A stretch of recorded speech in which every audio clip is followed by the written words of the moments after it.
What if I told you that being 1 minute late could change an entire life?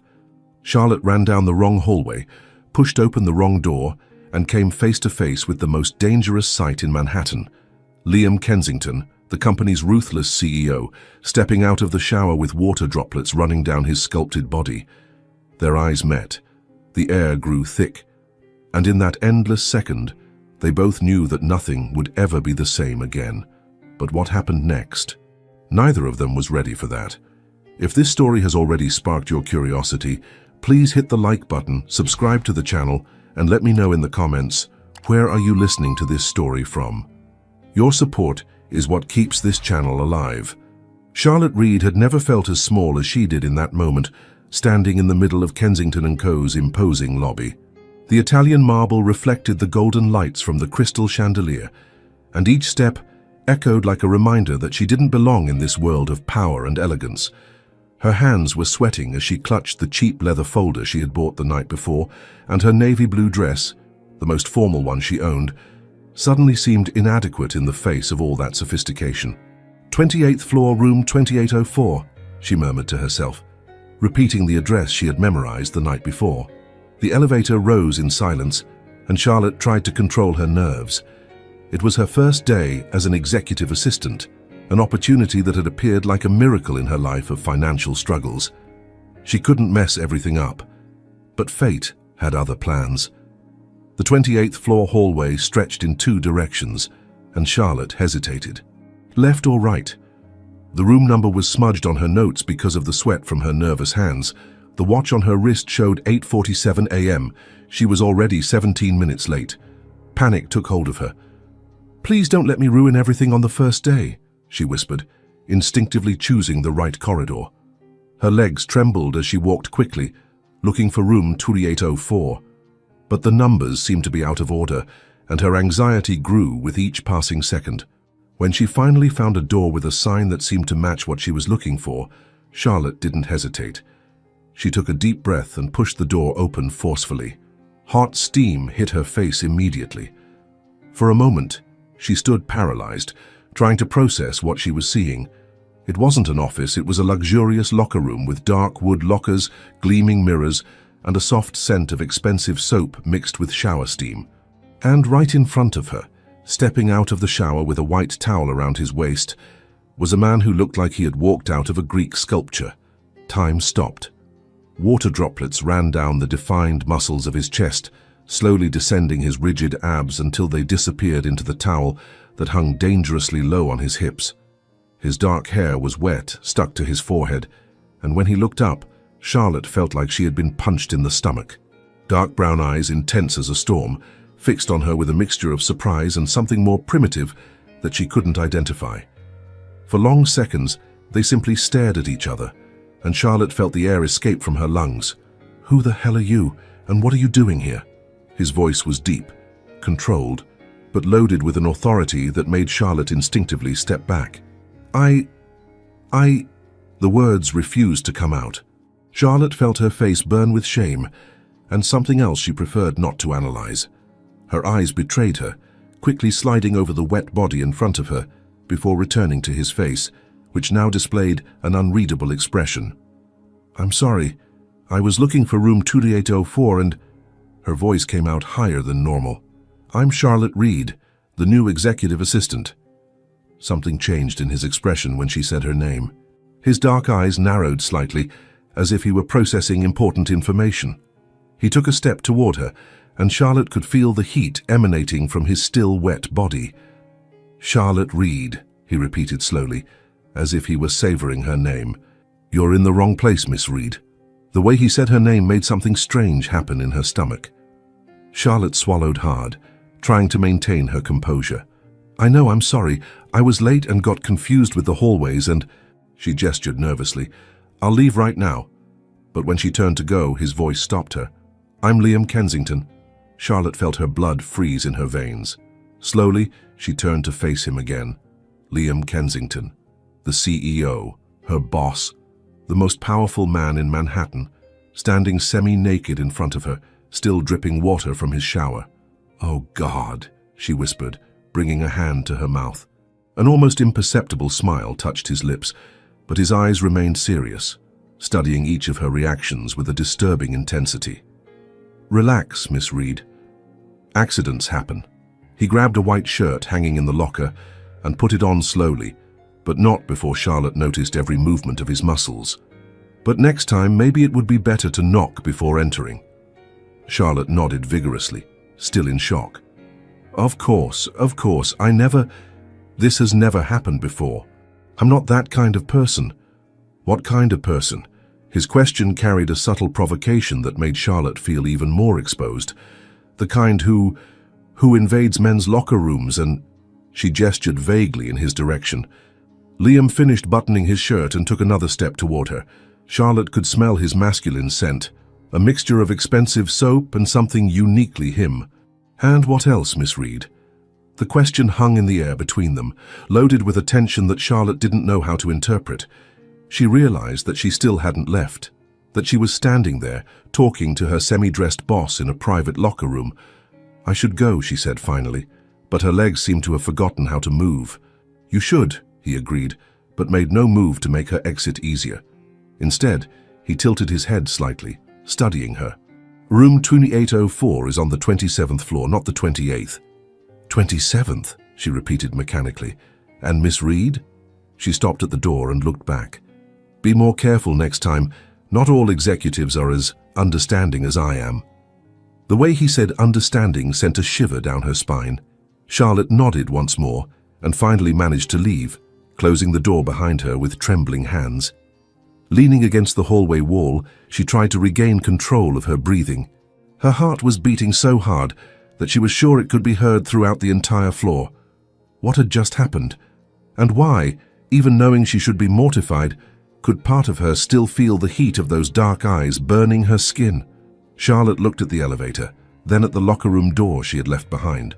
Something told her that this encounter had changed everything, even before she fully understood what. 3 weeks had passed since the locker room incident, and Charlotte still felt butterflies in her stomach whenever she thought about that moment. She had settled into her routine at Kensington & Co., proving to be a competent and dedicated executive assistant, but there was something she couldn't control, the electric tension that arose whenever Liam Kensington appeared in her line of sight. Room 2804 had become both her refuge and her prison. Charlotte organized reports, scheduled meetings, and managed correspondence with impeccable efficiency, but her eyes constantly betrayed her, searching for his imposing silhouette through the glass corridors. Each morning, she dressed more carefully than necessary, choosing blouses that accentuated her waist and skirts, that highlighted her legs, always telling herself it was just professionalism. But Liam didn't make things easy for her. He had developed the disturbing habit of appearing at her desk without warning, always with some urgent document or a question that could easily have been asked over the phone. Charlotte noticed that he stayed longer than necessary, his dark eyes studying her with an intensity that made her skin tingle. On that particular Tuesday, Charlotte was organizing files when she felt a familiar presence behind her. She didn't need to turn around to know it was him. The unmistakable masculine scent, and the way the air seemed to grow thicker when Liam was around, were unmistakable. "Miss Reed," his deep, silky voice sent a shiver down her spine. "I need you to review these contracts before the 3 o'clock meeting." Charlotte turned slowly, forcing herself to maintain a professional expression. Liam was leaning slightly over her desk, his arms resting on the glass surface, and she had to tilt her head back to meet his gaze. The proximity was intoxicating. She could see the golden details in his brown eyes and how his navy blue tie brought out the color of his skin. "Of course, Mr. Kensington," she replied, extending her hand to take the documents. Their fingers touched briefly during the transfer, and Charlotte felt an electric shock run up her arm. From the way his eyes narrowed slightly, she knew he had felt it too. "Liam," he corrected softly, "I think we've moved past excessive formality, don't you agree?" His name came from her lips like an involuntary caress. Liam. For a moment they stood there, looking at each other, and Charlotte felt like she was on the edge of a precipice. The office around them seemed to disappear, leaving only that space charged with sexual tension and dangerous possibilities. "Do you have any questions about the contracts?" Liam asked. but his voice had acquired a huskier quality, as if he too was fighting against something. Charlotte swallowed hard, trying to focus on the papers in her hands instead of the heat emanating from his body. "No, I think I can handle it." "I'm sure you can." The way he said it, with a confidence that bordered on admiration, made something stir in her chest. "You've been doing exceptionally well, Charlotte."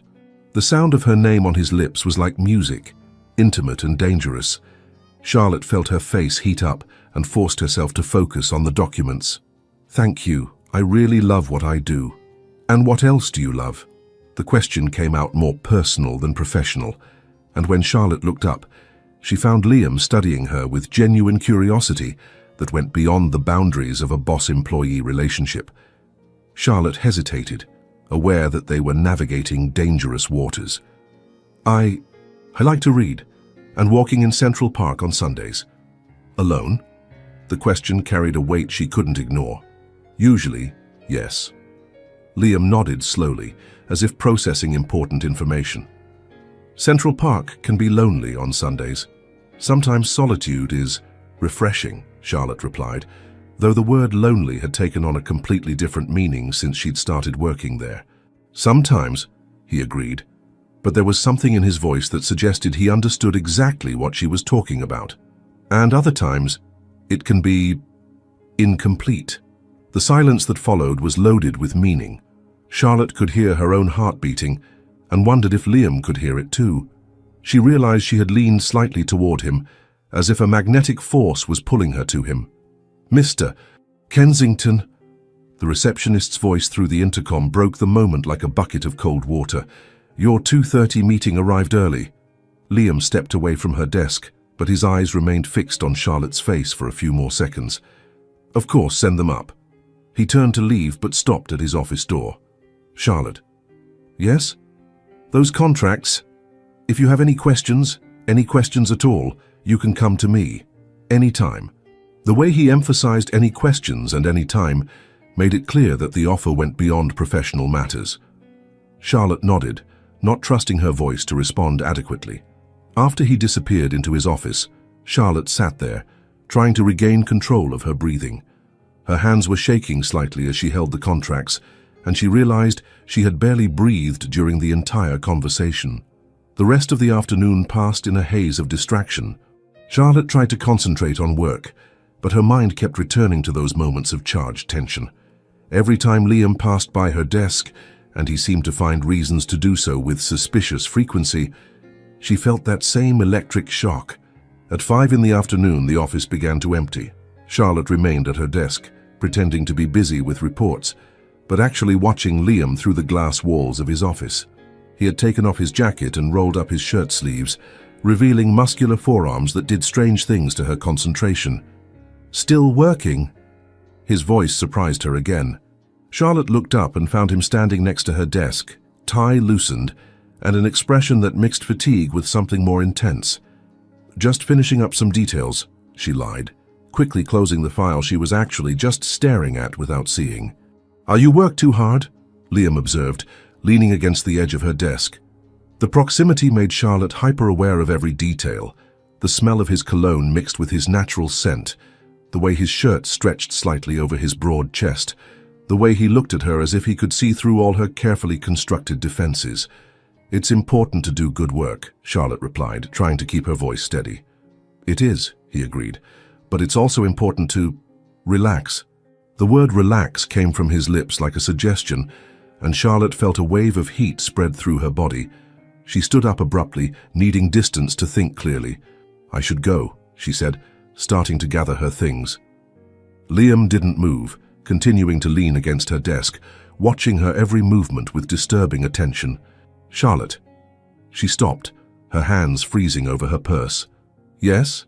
Be careful going home." It was a simple phrase, almost casual, but the way he said it, with genuine concern and something that seemed like intimate closeness, made Charlotte's heart race.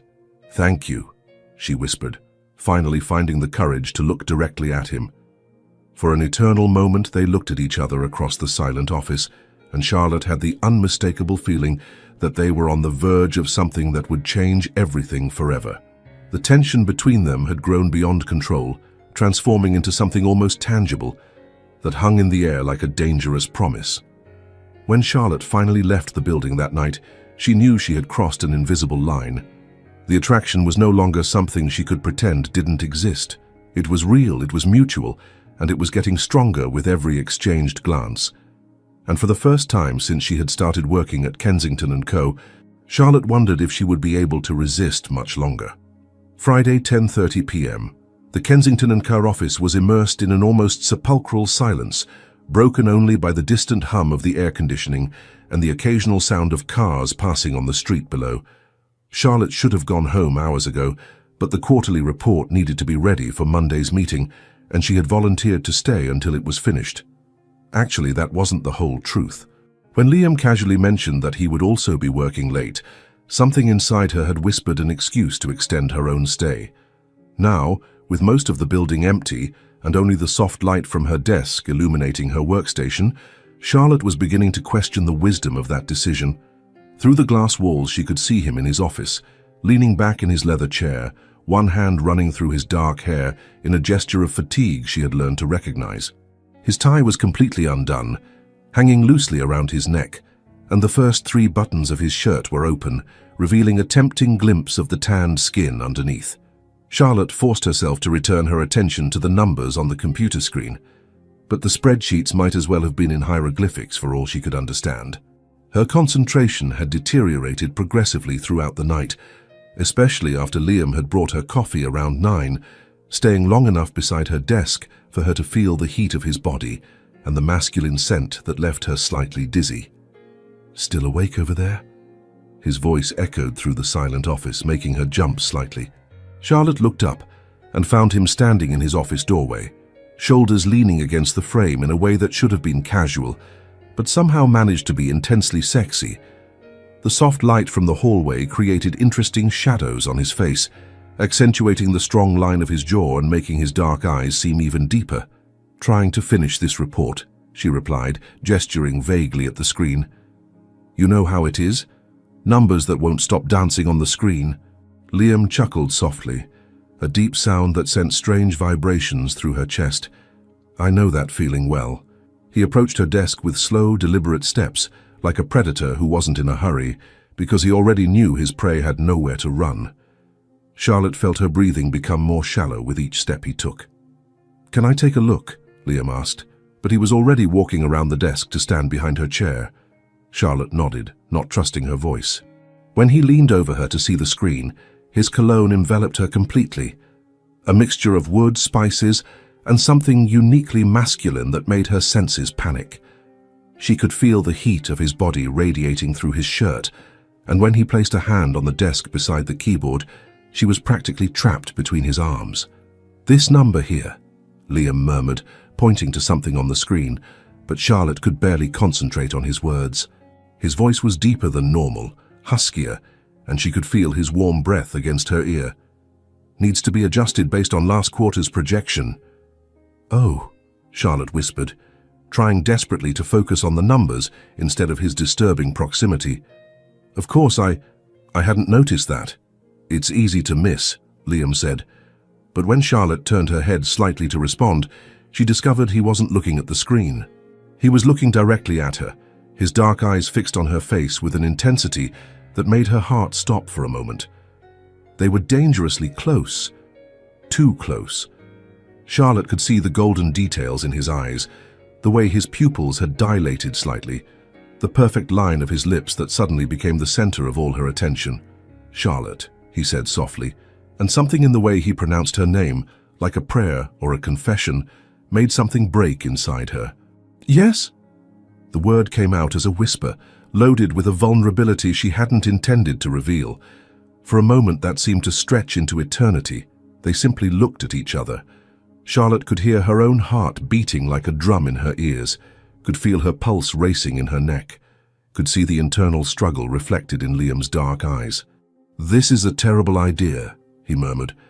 But even as he said it, his free hand rose to gently touch her face, his fingers tracing the line of her jaw with a delicacy that completely contrasted with the intensity in his eyes. "The worst possible," Charlotte agreed, But her voice came out unsteady and she involuntarily leaned into his touch. "You're my employee," Liam continued, as if he were listing all the reasons he should walk away. But his fingers continued exploring her skin, descending along the curve of her neck in a way that made Charlotte tremble. "You're my boss," she whispered back, but her words carried no conviction. They sounded more like surrender. "This is going to complicate everything," he said, his thumb tracing the outline of her lips with torturous slowness. "Everything," she agreed, but when she slightly parted her lips under his touch, she saw something break definitively in Liam's expression. "Then destroy me," he murmured, echoing the words she had said weeks before in the locker room, but now they carried a completely different weight. A promise, a challenge, a surrender. When Liam finally kissed her, it was as if a dam had burst. It wasn't gentle or hesitant, it was pure hunger. Weeks of accumulated tension exploding in a moment of contact that made Charlotte feel like she was catching fire. He kissed her like a thirsty man drinking water, like someone who had been holding back for too long and had finally found permission to surrender. Charlotte responded with equal intensity, her hands tangling in his dark hair, pulling him closer, as if physical proximity could somehow relieve the desperate need that had been growing inside her for weeks. He tasted intoxicating, coffee, and something uniquely masculine that made her head spin. Liam pulled her from the chair without breaking the kiss, his strong hands gripping her waist, pressing her against him until Charlotte could feel every hard line of his body against hers. She could feel his heart beating against her chest, fast and strong, echoing the desperate rhythm of her own. "God, Charlotte," he murmured against her lips, his voice rough with desire. "You have no idea what you've been doing to me." Instead of responding with words, Charlotte kissed him again, pouring weeks of repressed desire, sleepless nights and forbidden fantasies into that kiss. It was wrong, it was dangerous, it was exactly the kind of complication she had sworn to avoid when she accepted the job. But in that moment, with Liam's body pressed against hers and the taste of him on her lips, Charlotte discovered she didn't care about the consequences. When they finally separated, both were breathing heavily. Liam rested his forehead against hers, his eyes closed as if he were trying to regain control. "This changes everything," he said quietly, his hands still holding her face with a tenderness that contrasted with the intensity of what had just happened. "I know," Charlotte whispered back, her own hands still tangled in his hair. "There's no going back," he continued, opening his eyes to look directly into hers. "Once we cross this line—" "I don't want to go back," Charlotte interrupted him, surprising herself with the conviction in her own voice. "I don't want to pretend anymore that this isn't happening." Something lit up in Liam's dark eyes, relief perhaps, or something close to gratitude. He kissed her again, more softly this time, but no less intense. It was a kiss that sealed an agreement, that marked the beginning of something they both knew would be complicated and dangerous, but that neither had the strength to resist. When they separated for the second time, Charlotte knew she had crossed a point of no return. Whatever came next, the complications, the risks, the inevitable consequences, she would face them, because for the first time in a long time, she felt truly alive. And from the gleam in Liam's eyes, she suspected he was feeling exactly the same thing.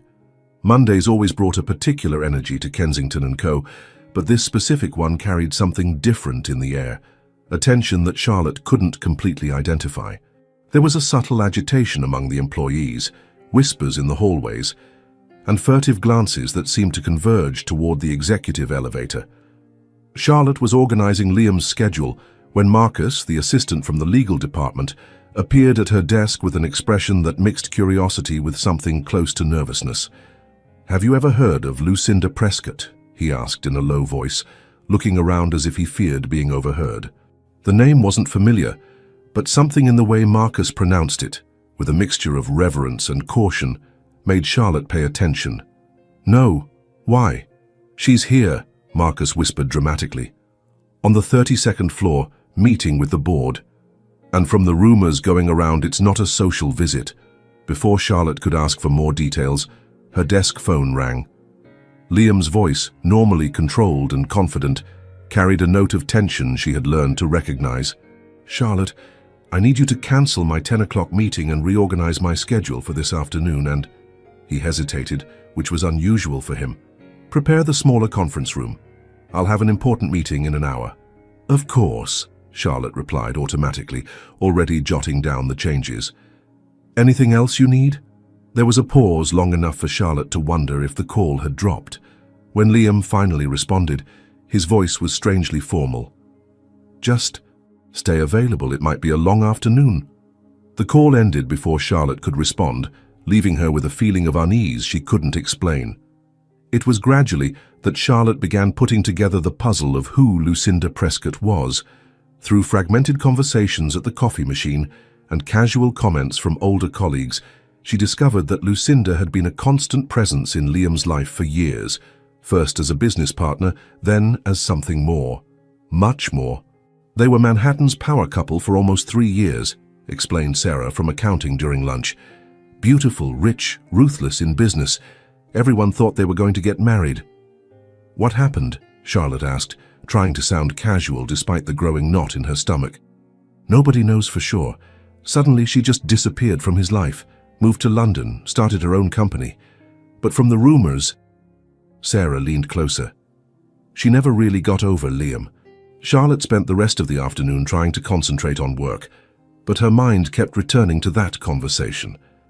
There was something about the idea of Lucinda Prescott that deeply bothered her. Not just jealousy, though there was certainly that, but a primitive intuition that this woman's arrival meant nothing good.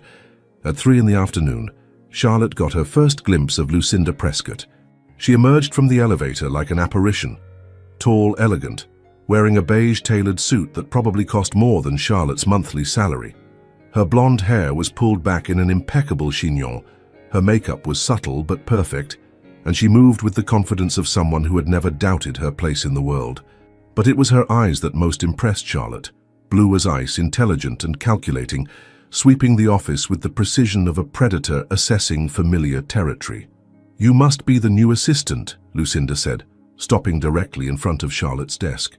Her voice was smooth, polite, but carried an underlying coldness that made Charlotte straighten instinctively. "Charlotte Reed," she replied, extending her hand professionally. Lucinda took it briefly. Her hands were soft and cold, and Charlotte had the disconcerting feeling of being evaluated like an interesting specimen under a microscope. "Lucinda Prescott," she introduced herself, though Charlotte suspected she already knew exactly who Charlotte was. "I imagine Liam is in his office?" "He's in a meeting at the moment," Charlotte replied, trying to keep her voice steady. "I can let him know you're here." A smile touched Lucinda's lips. Not a warm smile, but something closer to cruel amusement. "Oh, don't worry, dear. He's expecting me." And without waiting for an answer or permission, Lucinda headed directly to Liam's office, her high heels clicking against the marble floor with absolute authority. Charlotte watched, paralyzed, as Lucinda opened Liam's office door without knocking and entered as if she still owned the place. Through the glass walls, she could see Liam rising from behind his desk, his expression changing from surprise to something more complex when Lucinda closed the door behind her. For the next hour, Charlotte tried to work, but her eyes kept being drawn to Liam's office. Through the glass, she could see silhouettes. Lucinda sitting gracefully in the chair across from his desk, Liam pacing back and forth like a caged beast. Their expressions were serious, occasionally tense, and Charlotte hated herself for desperately wanting to know what they were talking about. When Lucinda finally emerged from the office, she looked even more composed than when she had entered. She headed directly to Charlotte's desk, who tried to appear busy with papers. "Charlotte, isn't it?" Lucinda said, her voice carrying a false sweetness that put all of Charlotte's instincts on high alert. "Yes," Charlotte replied carefully. "What a lovely name." Lucinda leaned slightly over the desk, and Charlotte could smell her expensive perfume, something floral and costly that somehow managed to smell like superiority. "Tell me, dear, are you enjoying working here?" "Very much," Charlotte replied, not knowing where the conversation was headed but instinctively knowing it was dangerous territory. "How nice," Lucinda said, her smile widening in a way that didn't reach her eyes. "Kensington & Co. has always been careful to, how can I put it, take good care of its employees, especially those who show special dedication. The way she emphasized special dedication made Charlotte feel like she'd been hit with a bucket of ice water. There was something in Lucinda's words that sounded like a veiled accusation, an insinuation that Charlotte didn't want to examine too closely. Of course, Lucinda continued, examining her perfectly manicured nails, sometimes it can be challenging for young women to navigate complex corporate environments. It's so easy to misinterpret professional attention, don't you agree? Charlotte felt blood rush to her face. I'm not sure what you mean. Oh, I'm sure you don't. Lucinda laughed lightly. You seem like a smart girl, and Liam has always had a, let's say, weakness for damsels in distress. It's almost chivalrous, really. Before Charlotte could respond, Liam's voice echoed from his office. Lucinda, do you have a minute? Lucinda straightened, her smile transforming into something more genuine and somehow more threatening. Of course, darling. She turned to leave but stopped and looked over her shoulder at Charlotte. It was a pleasure meeting you, Charlotte. I'm sure we'll see each other again soon. As Lucinda walked away, Charlotte sat at her desk feeling like she'd been run over by an elegant, perfumed train. Her hands trembled slightly as she tried to return to work, and she realized she had just met her first real enemy at Kensington & Co. And from the satisfied smile Lucinda had given before disappearing into the elevator, Charlotte suspected this encounter had been just the beginning. Wednesday started like any other day, but Charlotte should have noticed the signs, the whispers that stopped abruptly when she walked through the hallways, the furtive glances that followed her from the moment she stepped off the elevator, the way Sarah from accounting avoided her gaze during the coffee break. She was reviewing reports when she received the first real clue that something was terribly wrong. Charlotte, Marcus's tense voice made her look up. He was standing beside her desk, holding his phone with an expression that mixed embarrassment with something close to compassion. Did you check your email this morning? Haven't had a chance yet, Charlotte replied, feeling a strange chill settle in her stomach. Why? Marcus hesitated, shifting his weight from one foot to the other uncomfortably. Maybe you should take a look. There are some things going around. With fingers that were beginning to tremble, Charlotte opened her email client. At the top of her inbox was a message from an address she didn't recognize, with the subject line, Confidential Information, Kensington & Co. The first email was just the beginning. Interesting how certain employees get promotions so quickly at Kensington & Co.'s, especially those who work overtime very close to the CEO. Some of us have noticed the late-night meetings in the office. Professional ethics seems to be declining around here. Charlotte felt her blood freeze in her veins. With trembling hands, she scrolled down, finding more similar messages that had been sent not just to her, but apparently to the entire company. It's surprising how some people get special access to the 32nd floor, especially considering Charlotte Reed was hired just a few weeks ago. Makes you wonder what kind of qualifications she really has. Did anyone else notice how Mr. Kensington started staying late at the office coincidentally at the same time as his new assistant? Professionalism at its finest, folks. Each word was like a slap. Charlotte could feel her face burning with humiliation and anger as she read the poisonous insinuations that painted her relationship with Liam as something sordid and calculating. Worse still, she could see that the messages had been sent to what appeared to be the entire company employee list. Charlotte? Marcus had moved closer to her desk, his voice low and concerned. Are you okay? She couldn't answer. Her throat seemed to have closed completely, and she felt like she was suffocating. With fingers that could barely move, she continued reading, discovering there were more emails, each one crueler and more specific than the last. Finally, in the last email of the sequence, she found the words that made her feel like the ground had disappeared beneath her feet. Maybe it's time everyone knew exactly what kind of special favor Charlotte Reed provided to get her position. Some of us have had access to interesting information about her real qualifications. Management should be aware of what kind of behavior is being rewarded here. Charlotte stood up so abruptly that she knocked over her chair. She needed to find Liam, needed to explain, but when she looked at his office through the glass walls, she saw he was on the phone, his expression dark and tense. Miss Reed. The formal voice made her turn. It was James Wellington, the Human Resources Director. accompanied by two other executives she vaguely recognized. "Could you come with us, please?" Charlotte felt her legs go weak. Of course." The walk to the conference room felt like an eternity. Charlotte was aware of all the stares following her, the whispered conversations that stopped when she passed, the way some colleagues looked away as if she had become radioactive. In the conference room, James opened a folder in front of him. "Miss Reed, I'm sure you're aware of the emails that circulated this morning." "I am," Charlotte managed to say, her voice sounding strange and distant to her own ears. "While the company doesn't endorse or tolerate this type of anonymous communication," James continued carefully, "we are obligated to investigate any allegations of inappropriate conduct, especially when it involves relationships between supervisors and subordinates." "I didn't do anything wrong," Charlotte said, though her own voice sounded unconvincing even to herself. "No one is suggesting you did," one of the other executives intervened diplomatically. "But given the nature of the allegations and the current environment, we think it would be best for everyone involved if you took a few days off while we conduct a thorough investigation." Charlotte felt the world crumble around her. "You're suspending me." "It's a temporary measure," James said quickly, "just until we can resolve this situation." Based on anonymous emails, anger finally began to break through the shock. "Someone is clearly trying to hurt me, and you're letting it happen." "We understand your frustration," the third executive said calmly. "But considering the sensitive nature of the situation—" "The sensitive nature," Charlotte interrupted, her voice rising.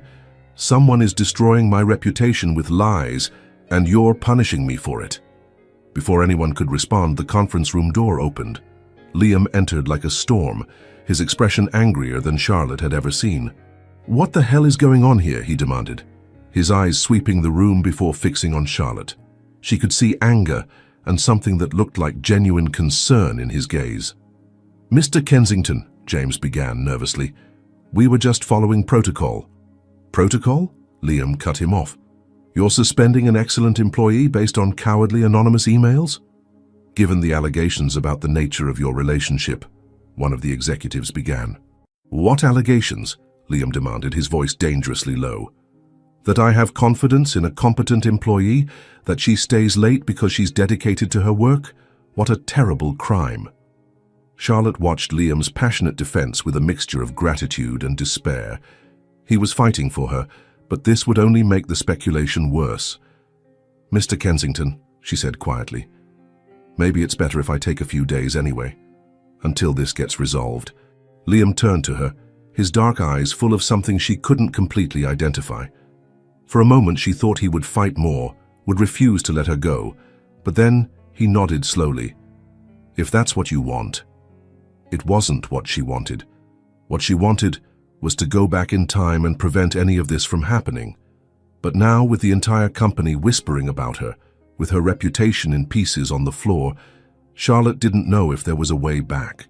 When she left the building 20 minutes later, carrying a small box with her personal belongings, Charlotte felt like she was leaving behind more than just a job.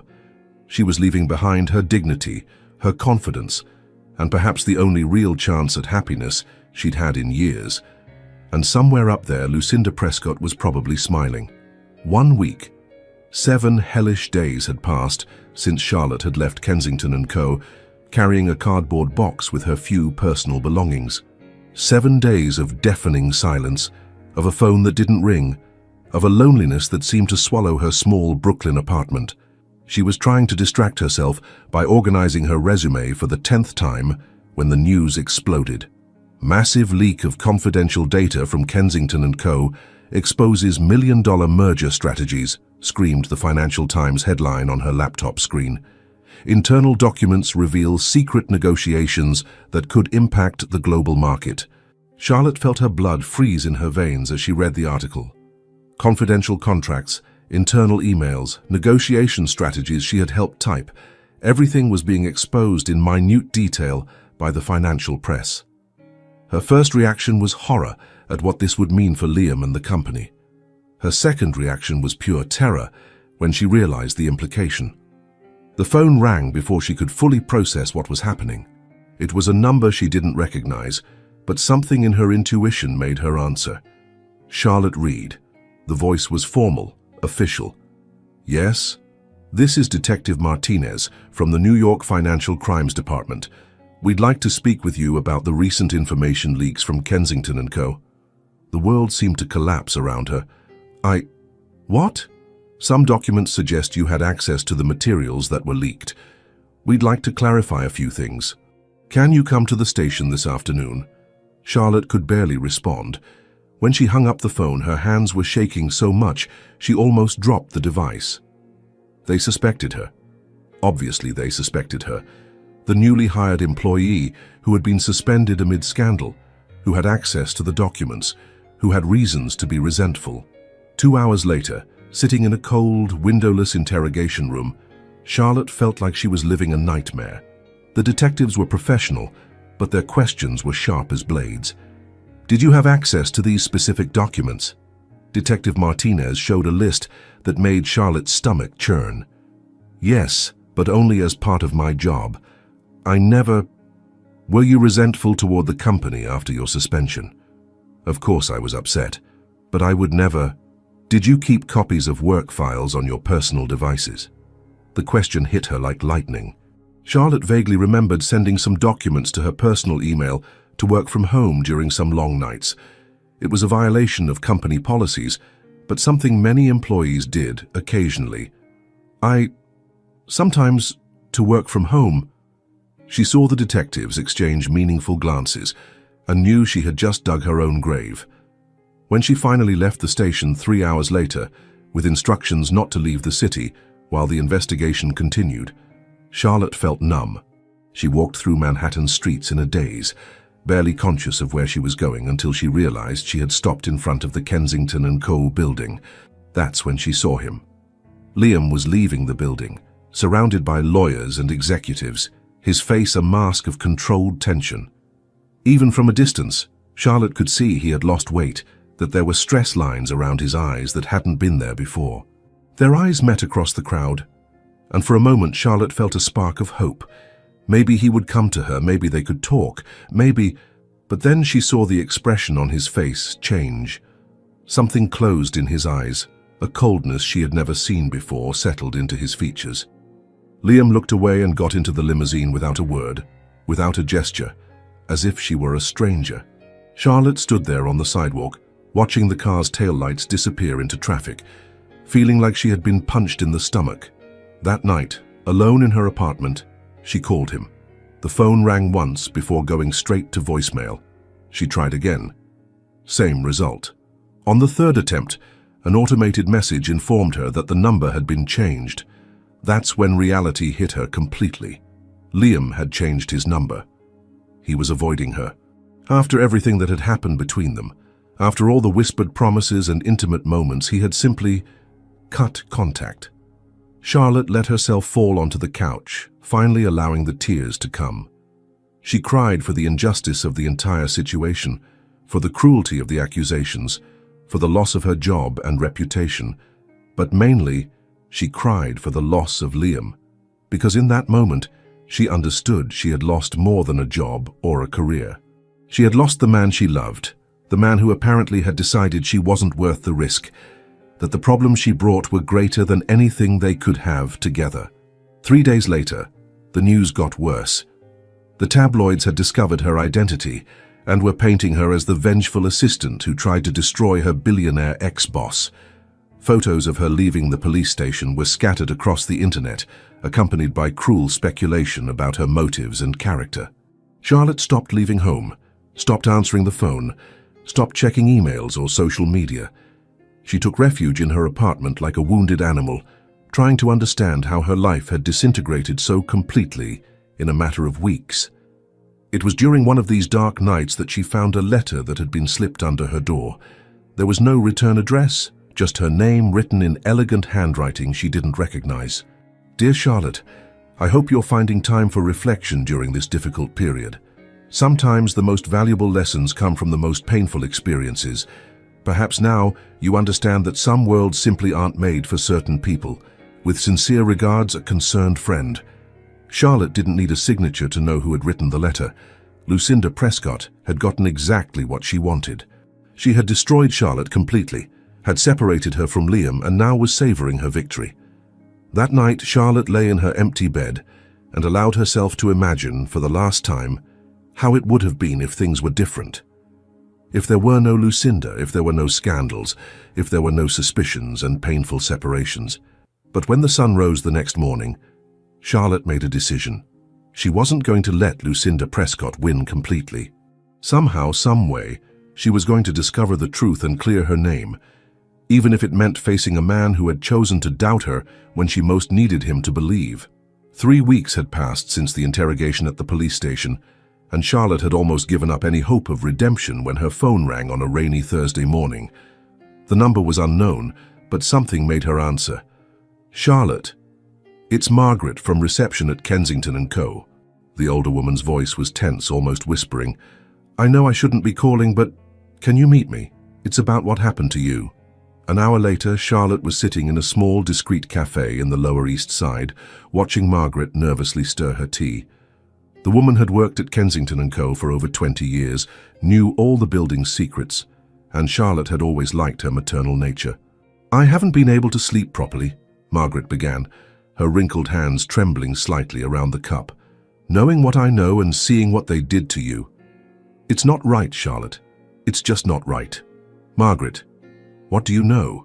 Charlotte leaned forward, feeling the first spark of hope in weeks. "It's about the anonymous emails, dear, and about the leaked documents." Margaret looked around nervously before continuing. "I work very late sometimes, you know. I like the peace of the empty office, and the night before those horrible emails were sent, I saw something." Charlotte felt her heart race. "What did you see?" "It was almost midnight when I heard the elevator. I thought it was strange because the building should have been empty, so I looked at the security cameras." Margaret paused as if gathering courage. It was Lucinda Prescott. She was using a badge that wasn't hers. I could see on the cameras that it was a temporary badge, probably gotten from some executive. Charlotte's blood began to boil. She was in the building without authorization. More than that, dear.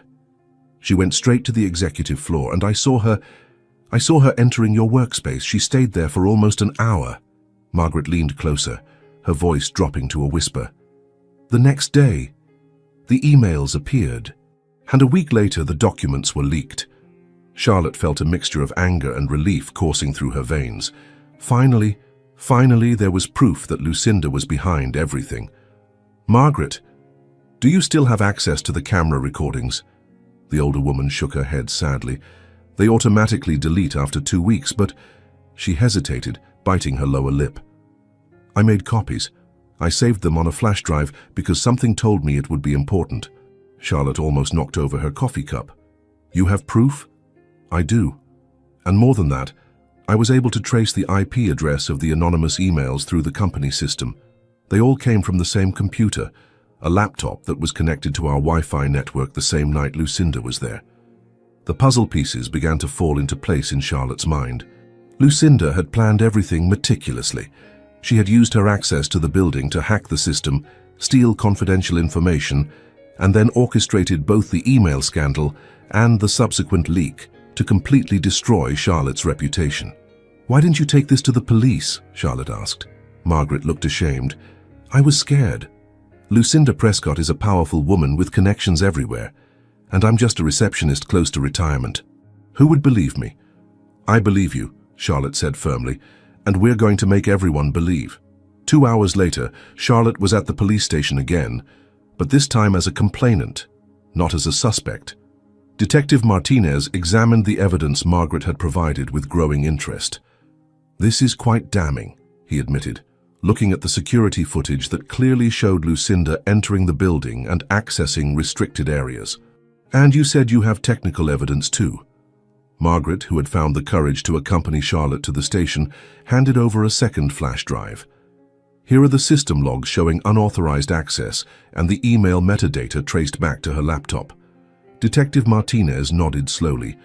"We'll need to verify all of this, of course, but if it checks out, you just gave us a solid case for corporate sabotage, trespassing, and data theft." Charlotte felt a wave of relief so intense it almost made her dizzy.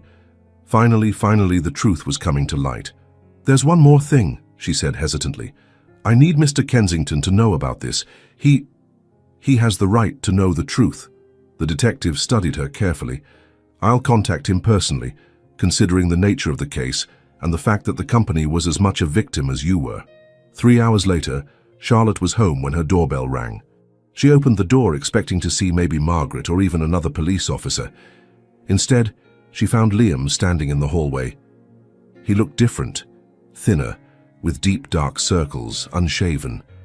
His clothes, normally impeccable, were wrinkled as if he hadn't slept. But it was his eyes that shocked her most. They were filled with a mixture of relief, guilt, and something that looked like desperation. "Charlotte," he said, his voice hoarse, as if it hadn't been used for days. They looked at each other across the doorway, and Charlotte felt 3 weeks of pain, anger, and longing crashing inside her, like waves against a rocky shore. "Liam," she whispered, and suddenly couldn't say anything more. "I heard about Lucinda," he said, taking a hesitant step toward her. "The police told me everything, the evidence, what she did, how she planned it all." His voice broke slightly. "God, Charlotte, I'm so sorry. I'm sorry for doubting you." Charlotte felt tears burning her eyes, but forced herself to maintain control. "You cut me off," she said quietly. "When I needed you most, when my world was falling apart, you just disappeared." "I know," Liam said, running a hand through his messy hair. "I was scared that my defense of you would only make things worse, scared that our connection would be used against you.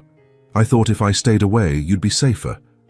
"Safer?" Charlotte repeated, her voice rising. "Liam, I felt completely abandoned.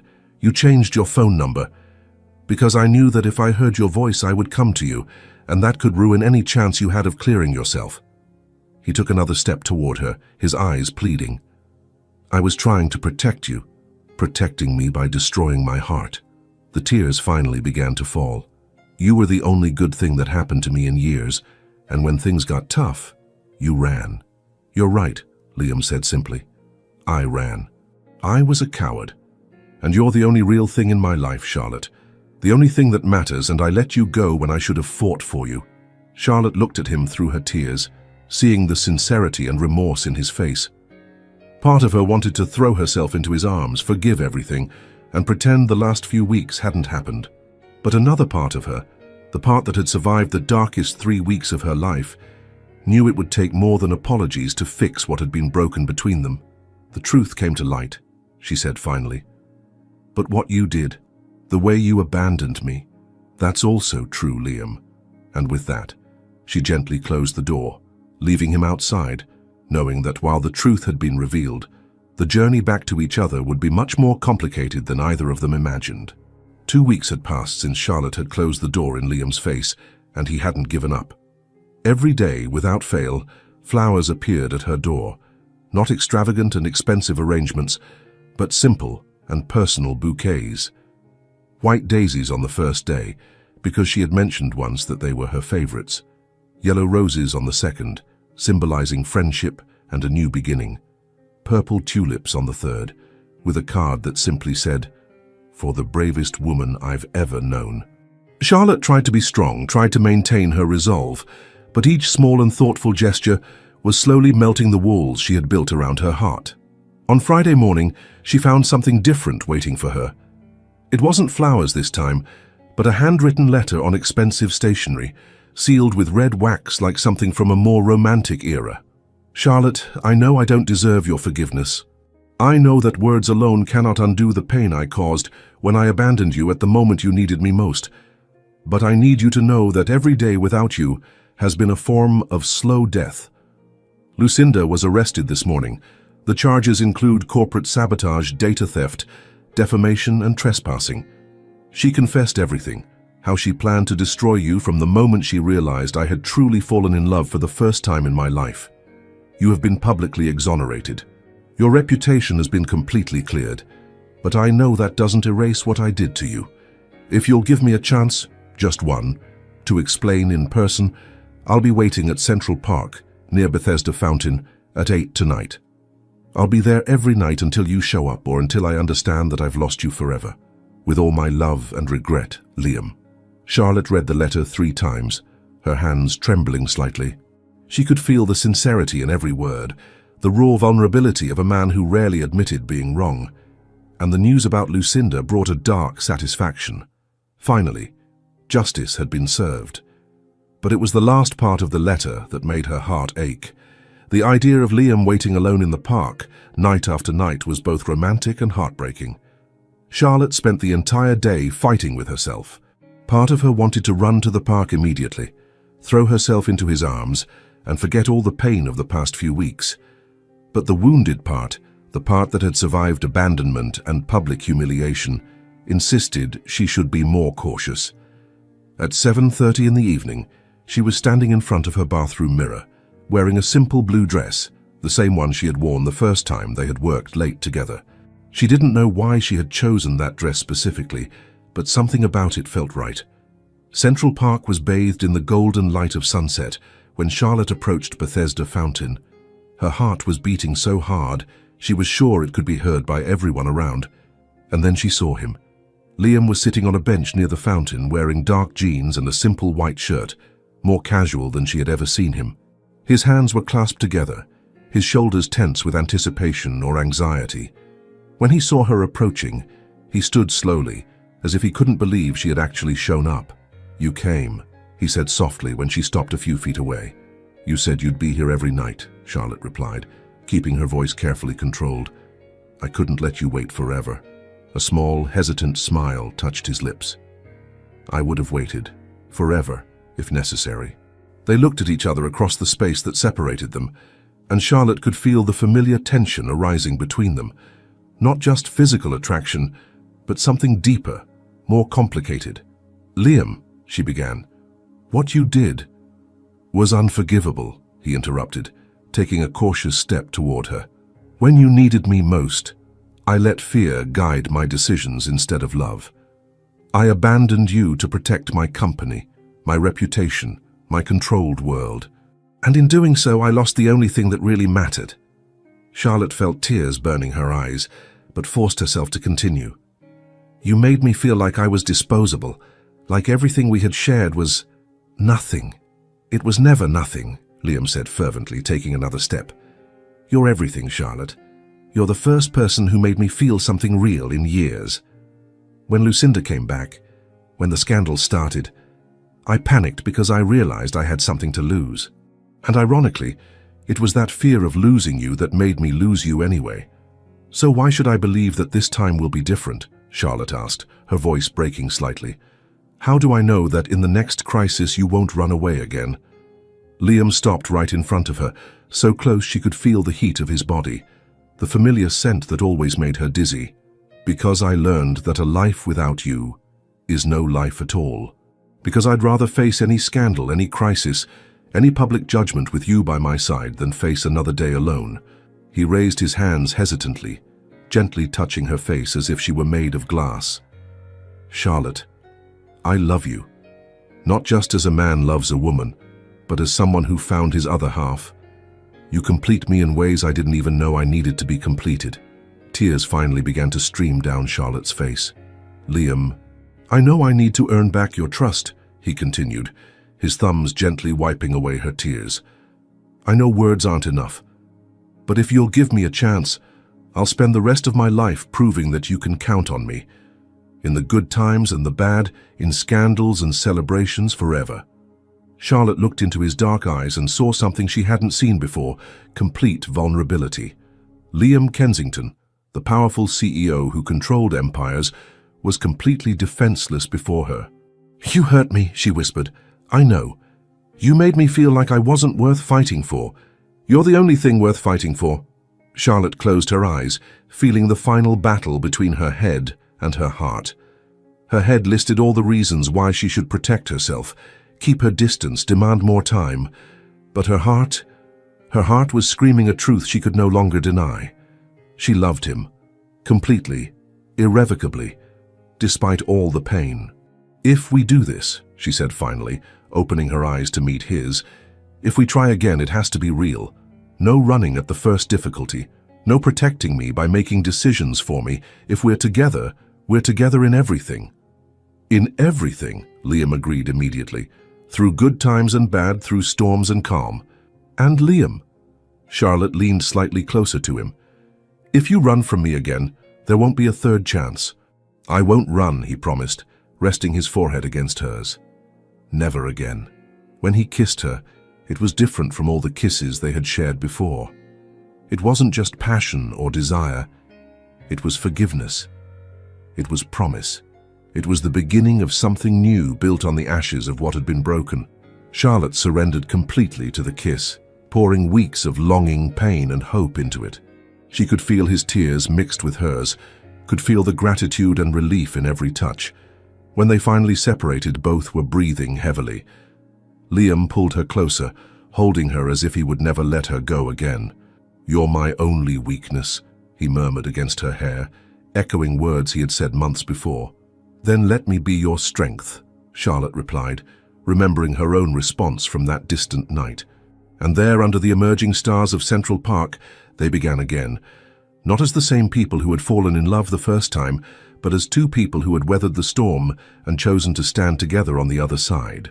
6 months had passed since that transformative night in Central Park, and Charlotte had to admit that Liam had kept every promise. He hadn't run when the press discovered they were together again. He hadn't hidden when some investors questioned his decision to rehire Charlotte in an even higher position at the company. And he definitely hadn't hesitated when she suggested they should be completely transparent about their relationship to avoid future scandals. Now, as the first rays of Saturday morning sun filtered through the curtains of Liam's penthouse, Charlotte stretched lazily in the king-size bed, feeling the warmth of his body beside her. They had established a routine over the past few months. Friday nights at her Brooklyn apartment, Saturdays and Sundays at his Manhattan penthouse, finding a balance between the two worlds they now shared. "Good morning, Miss Reed," Liam's sleep-husky voice murmured against her neck, his lips pressing a soft kiss just below her ear. "Good morning, Mr. Kensington," Charlotte replied, turning to face him. Even after all these months, there were still moments when she was surprised by the reality of being there, waking up in his arms. Liam studied her with that intense look she had learned to recognize. It wasn't sexual desire, though there was certainly that too, but something deeper. It was as if he still couldn't quite believe she had come back into his life. "What are you thinking about?" Charlotte asked, tracing the line of his jaw with her fingers. "How beautiful you are in the morning," he replied, but there was something in his voice and a note of nervousness that was unusual for him. Charlotte propped herself up on her elbow, studying him more closely. "Liam, is everything okay? You seem tense." He smiled, but it was a smile that didn't quite reach his eyes. "Can't I just appreciate the woman I love on a Saturday morning?" "You can," Charlotte said slowly, "but there's something different. You've been acting strange all week. Whispered phone calls, mysterious meetings, and yesterday you left for 2 hours and refused to tell me where you went." Liam laughed nervously, running a hand through his messy hair. "You know me too well." "I hope so. We're supposedly a couple with no secrets, remember?" Charlotte sat up in bed, pulling the sheet to cover her chest. "Liam, you're making me worried. If something's wrong—" "Nothing's wrong," he said quickly, sitting up too. "It's just that—" "Charlotte, you love me, right?" The question caught her by surprise. "Of course I love you. Why would you ask that? And you see a future with us? A real, permanent future?" Charlotte felt a twinge of concern. This conversation was taking a direction she hadn't expected. "Liam, where are you going with this?" Instead of answering, Liam got up from the bed and began pacing around the room, clearly agitated. Charlotte watched him, noticing the tension in his shoulders, the way he kept running his hands through his hair. "Liam, you're scaring me," she said gently. "Please, just tell me what's going on." He stopped pacing and turned to her, and Charlotte was surprised to see genuine vulnerability in his dark eyes. "Charlotte, before you I never thought about marriage, never wanted it. I thought it was an antiquated institution, a way to complicate something that should be simple." Charlotte's heart began to beat faster. "And now?" "Now," Liam said, approaching the bed slowly, "I can't imagine a single day of my life without you in it. Not as a girlfriend, not as a temporary partner, but as my wife." Charlotte felt the air leave her lungs. "Liam, I know we're still rebuilding. I know it's only been 6 months since we got back together. But Charlotte—" He knelt beside the bed, taking her hands in his. I already lost you once for being a coward. I don't want to waste another day pretending I don't know exactly what I want." With movements that seemed to be in slow motion, Liam stood and walked to the dresser. When he turned back to her, he was holding a small navy blue velvet box. "Oh my God," Charlotte whispered, bringing a hand to her mouth. Liam returned to the side of the bed and knelt again, this time formally, on one knee. His hands trembled slightly as he opened the box, revealing a ring that took Charlotte's breath away. It wasn't the ostentatious, huge ring she might have expected from a billionaire.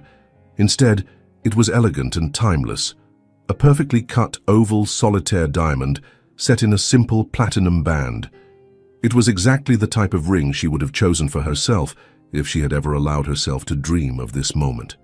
"Charlotte Reed," Liam began, his voice softer and more sincere than she had ever heard it. "You came into my life like a hurricane and changed everything. You taught me what it means to love someone more than myself. You forgave me when I didn't deserve forgiveness and gave me a second chance when I had wasted the first." Tears began to stream down Charlotte's face, but she didn't wipe them away. She was completely focused on the man kneeling before her, on the man who was giving his heart so completely and vulnerably. "You make me want to be a better man," Liam continued. "You make me want to build something lasting, something real. You're my partner, my equal, my best friend, and the love of my life." He took a deep breath, his eyes never leaving hers. "So I'm asking, on the most important morning of my life, Charlotte Reed, will you marry me?" For a moment that seemed to stretch through eternity, Charlotte was silent. Not because she was hesitating, but because she was absorbing the magnitude of the moment. This was Liam Kensington, the man who had sworn never to marry, kneeling in his bedroom, offering her not just a ring, but his complete heart and his future. "Yes," she whispered, her voice breaking with emotion. "Yes, Liam, 1,000 times yes." The relief that passed over Liam's face was so intense that Charlotte realized that despite all his apparent confidence, he had genuinely feared she might say no. With hands trembling with emotion, Liam removed the ring from the box and gently slid it onto Charlotte's left ring finger. It was a perfect fit, of course. He had somehow discovered her exact size. "How did you—" Charlotte began, looking at the ring that captured the morning light dazzlingly. "I borrowed one of your other rings 2 weeks ago," Liam admitted with an embarrassed smile. "And it may have taken 6 tries at different jewelry stores until I found something that seemed you." Charlotte laughed through her tears, now understanding all the mysterious outings and whispered conversations. "That's why you've been so strange." "Buying an engagement ring is surprisingly stressful when you want it to be perfect," Liam admitted, finally standing and sitting on the bed beside her. Charlotte extended her hand, admiring how the ring looked natural on her finger, as if it had always belonged there. "Liam, it's beautiful. It's perfect." "You're perfect," he said softly, pulling her closer.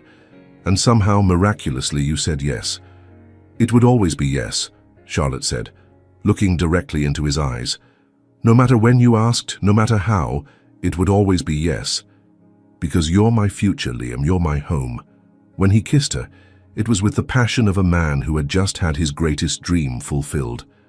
And when they finally separated, both were smiling through tears. "So," Liam said, gently kissing her fingers just above the ring, "when do you want to marry a billionaire CEO who's a little neurotic?" Charlotte laughed, feeling a happiness so pure and complete it almost made her dizzy. "How about yesterday?" "Yesterday might be impossible," Liam said with a smile, "but I could arrange something for next week." And for the first time since they'd met, Charlotte completely believed he would do exactly that, because finally they had found their happy ending.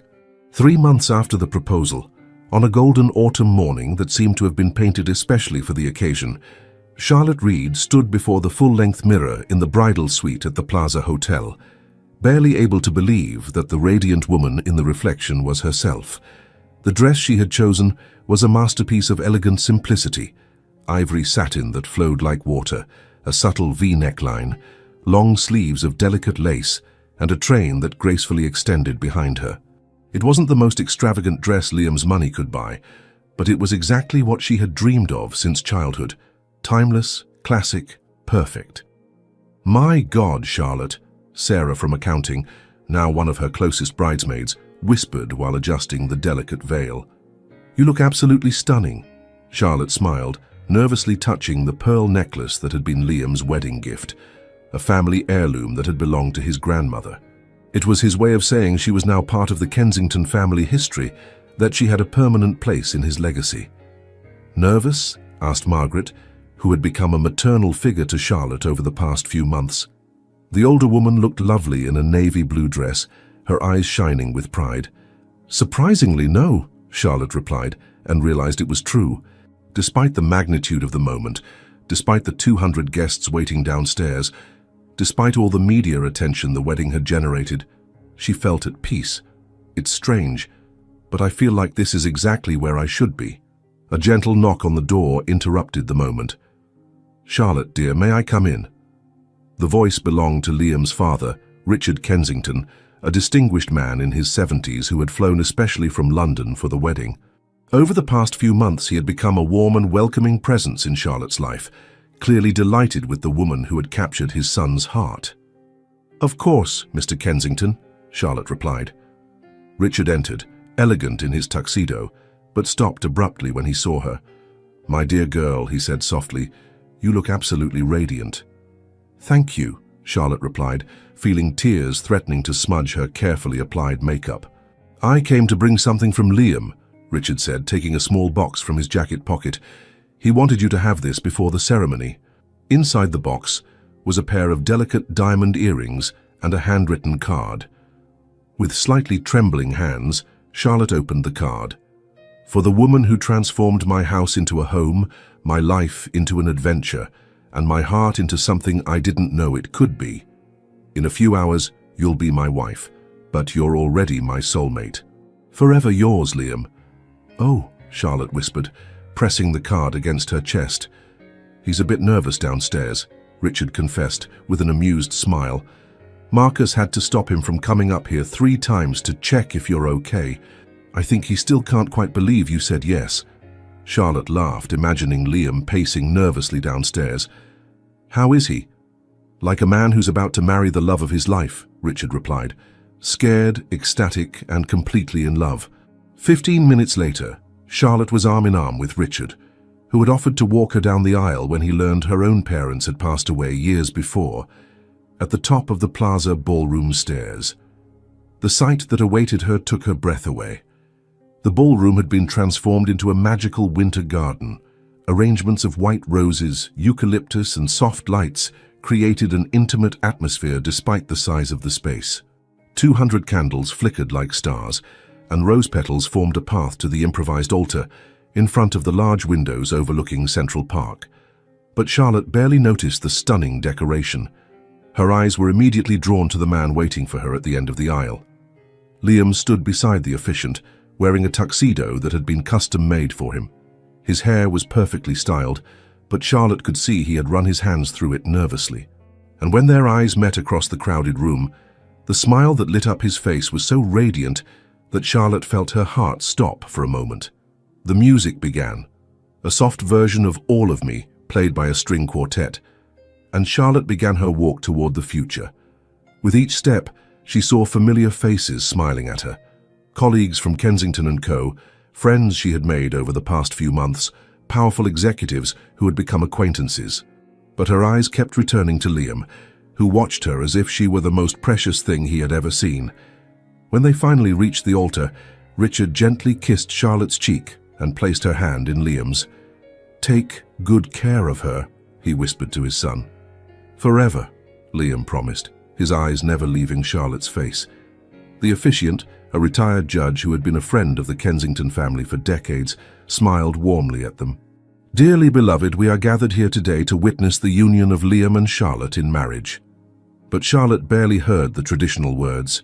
She was lost in Liam's dark eyes, in the firm grip of his hands, in the surreal reality that after everything they had faced, the scandal, the separation, the pain, the reconciliation, they had finally arrived here. "Liam and Charlotte have chosen to write their own vows," the judge announced. "Liam!" Liam took a deep breath, pulling a folded paper from his jacket pocket. But when he looked at Charlotte, he folded the paper again and put it away. "I wrote pages," he began, his voice clear and strong, trying to find the right words to express what you mean to me. But the truth is, there aren't enough words in English or any language for that. He took both her hands, his thumbs tracing gentle circles on her palms. Charlotte, you saved me. Not just from a lonely life or superficial relationships, but from myself. You taught me that vulnerability isn't weakness, that loving someone more than yourself isn't loss of control, but the purest form of strength. Tears began to stream down Charlotte's face, but she didn't care about her makeup. I promise never to run again when things get difficult. I promise to fight for us, for this love, against anything that tries to separate us. I promise to be your partner in all adventures, your comfort in all storms, and your biggest supporter in all dreams. His voice broke slightly as he added, and I promise never again to doubt the only truth I've ever known. You. When it was Charlotte's turn, she also discarded the notes she had carefully prepared. Liam, she began, surprised by the steadiness of her own voice.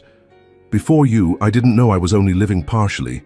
I didn't know I was breathing with only half my lungs, loving with only half my heart. She squeezed his hands, anchored by the familiar touch. You taught me that real love isn't just the easy, beautiful moments. It's choosing to stay and fight when everything seems impossible. It's forgiving when it's hard, trusting when it's scary, and building something new on the scars of what was broken. Her voice grew stronger, more determined. I promise to be your strength when you feel weak, your courage when you're afraid, and your home when the world seems too harsh. I promise never to stop fighting for us, for this family we're creating, for this love that survived everything. She smiled through her tears. And I promise to always be the woman who's proud to stand by your side, in business, in life, and in all the adventures yet to come. The exchange of rings passed in an emotional haze. When Liam slid the simple platinum wedding band onto her finger next to the engagement ring, Charlotte felt like a final part of herself was finally falling into place. By the power vested in me by the state of New York, the judge announced with a smile, I pronounce you husband and wife. Liam, you may kiss your bride. Liam didn't need to be told twice. He pulled Charlotte closer, and when he kissed her, it was with all the passion, promise, and love between them. It was a kiss that sealed not just a marriage, but the survival of a love that had faced scandal, the past, and fear, and won. The ballroom exploded in applause, but Charlotte and Liam were lost in each other, in the miracle of finally, officially, belonging to one another. When they finally separated, Liam rested his forehead against hers. Hello, Mrs. Kensington, he whispered. Hello, husband, she whispered back. And then, hand in hand, they turned to face the world as a family, two survivors who had found not just love but redemption in each other's arms.